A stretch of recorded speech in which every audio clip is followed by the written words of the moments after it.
धरती पे जन्म दिया, क्योंकि मेरे जन्म के बाद लोगों को बेटियां बोझ लगने लगी थी, क्योंकि हम लोग 5 बहनें, भाई नहीं है। तो कहीं ना कहीं इसका बहुत बड़ा दुख रहा कि हम लोग भाई नहीं है, हम लोग के पास हम लोग बहन नहीं है।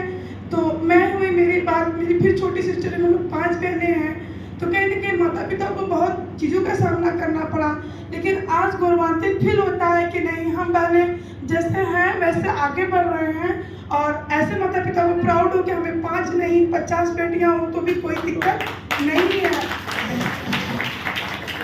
और इस सिस्टम में बहुत बड़ा श्रेय रहा मेरे पापा का, जैसे भाई साहब ने बताया, बीज उन्हीं का बोया हुआ है। लेकिन आज एक एज होने के नाते हुआ घर पे ठहर कर विश्राम कर रहे हैं, लेकिन उनका मार्गदर्शन, मोटिवेशन पर डे मिलता है और मैं उन्हीं के सानिध्य में सीख भी रही हूँ।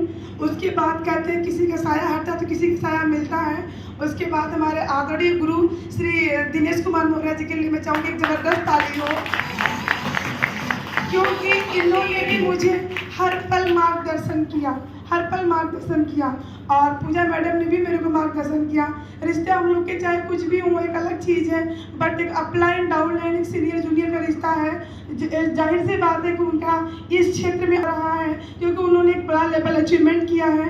तो मैं उनके बातों को बराबर फॉलो करती हूँ, क्या बता रहे, कैसे बता रहे, क्योंकि इसमें डाउनलाइन अपलाइन कुछ मायने नहीं रखता। जो सफल है, सक्सेसफुल है, हमें उसको सुनना है, फॉलो करना है, क्योंकि हमें अगर आगे बढ़ना है तो हमें उन्हीं को फॉलो करना पड़ेगा। अगर हम साइंस का क्वेश्चन मैथ के टीचर से पूछेंगे तो बोलेगा बेकार है, इसीलिए जो साइंस का टीचर है उसी से हम अपना क्वेश्चन पूछें।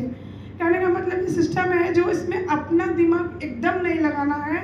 इसमें जो भी आप अपने अपलाइन को फॉलो करते हैं, वो भी अपलाइन कैसा होना चाहिए, जो एक्टिव, इफेक्टिव एंड ग्रोइंग होना चाहिए। ये नहीं कि चुपचाप एक जगह पड़े हुए तो मैं उनकी बातों को सुनूं।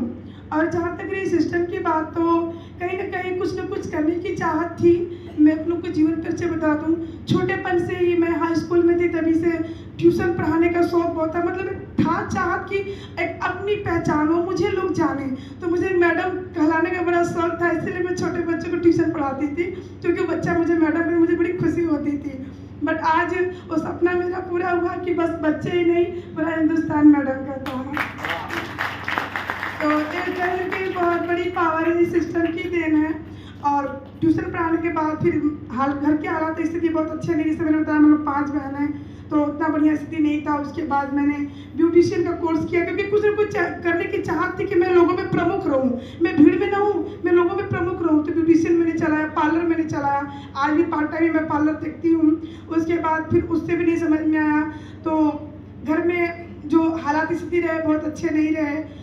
शादी के बाद भी वही मतलब सब रूटीन रहा, वैसे परिवार में चली भी गई कि नहीं, मतलब हर पल यह एहसास दिलाया जाता है कि तुम औरत हो। यह मेरे स्वाभिमान को बहुत ठेस लगता था कि मैं औरत हूँ, लेकिन मैं किसी मर्द से कम भी नहीं हूँ, ये मैंने अपने मन में ठान लिया था। लोगों की चाहत थी, बहुत बुरा मेरे परिवार वाले नहीं हैं, लेकिन बस उन लोग की एक सोच होती है कि औरत है तो गोबर पाथे, औरत है तो कोयर काटे, औरत है तो चरी काटे, औरत है तो घास काटे। ये सब हम लोगों ने किया है, ऐसी बात नहीं हम लोग आसमान टपके सब करते हुए। लेकिन मुझे एक चीज़ समझ में आती थी कि यार गोबर फेंकेंगे तो गाँव वाले ही जानेंगे, घास काटेंगे तो गाँव वाले ही जानेंगे, मेहनत यहाँ भी कर रहे हैं। कुछ अदर प्लेटफॉर्म मिलता है जहाँ हम मेहनत करते, जहाँ मेरी पहचान बनती है। उसके बाद फिर मैंने सिलाई किया, मैं 1:30-2 बजे रात तक मैं सिलाई करती थी, और मेरी सिलाई के 400-250-300 ब्लाउज के मेरे होते थे। आज भी लोग खोजते हैं सिलाई वाले, बट मुझे लगा कि अरे यार सिलाई जब तक हाथ पाँव चलेगा तभी तक कर पाएंगे, पार्लर जब तक हाथ पाँव चलेगा तभी तक कर पाएंगे।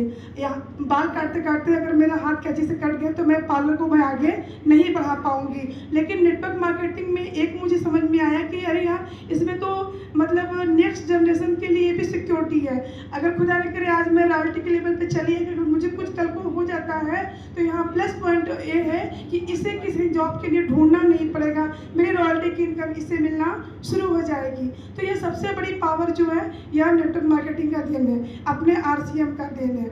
और मैंने एक चीज़ अपने जीवन में देखा कि मेहनत का कोई विकल्प नहीं होता। जैसे रेखा जी कहती है कि मैं अपलाइन डाउनलाइन को नहीं देखती, वैसे मैं जानती हूँ कि अगर आप मेहनत करें तो आप सब कुछ पा सकते हैं। कोई आपका साथ दे ना दे, ऊपर वाला आपका साथ जरूर